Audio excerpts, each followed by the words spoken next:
অবশেষে 29 ডিসেম্বর থেকে শুরু হচ্ছে নারী ফুটবল লিগ। 11টি দল অংশ নিচ্ছে এই আসরে। 14 ডিসেম্বর থেকে শুরু হবে দলবদল, শেষ হবে 26 ডিসেম্বর।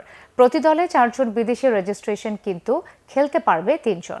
এছাড়া 4 জন করে অনূর্ধ্ব-20 এবং অনূর্ধ্ব-17 ফুটবলার দলভুক্ত করা বাধ্যতামূলক করা হয়েছে।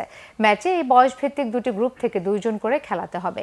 শনিবার 11 ক্লাব প্রতিনিধির সাথে মিটিং করে এই কথা জানিয়েছেন বাফুফের নারী উইংয়ের চেয়ারম্যান মাহফুজ আক্তার কিরণ। 26শে ডিসেম্বর এই 13 দিন দলবদল, 29শে ডিসেম্বর লিগ শুরু, 31শে জানুয়ারির ভিতরে লিগ শেষ। এটা সিঙ্গেল লিগ, এখানে 55টা ম্যাচ হবে।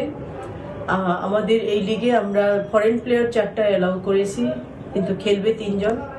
আর এখানে আরেকটা জিনিস আছে সেটা হচ্ছে যে আমরা এবার এজ লেভেলের উপরে খুব গুরুত্ব দিয়েছি। প্রত্যেকে যারা রেজিস্ট্রেশন হচ্ছে 35 জন সর্বোচ্চ রেজিস্ট্রেশন করতে পারবে একটা ক্লাব, আর সর্বনিম্ন 23 জন। এর ভিতরে আমাদের আন্ডার 17 থেকে 4 জন প্লেয়ার থাকতে হবে প্রত্যেকটা টিমে, এবং আন্ডার 20 থেকে 4 জন প্লেয়ার থাকতে হবে। আর যখন ফার্স্ট 11 নামবে মাঠে, সেখানেও আন্ডার 17 থেকে 2 জন এবং আন্ডার 20 থেকে 2 জন নামবে।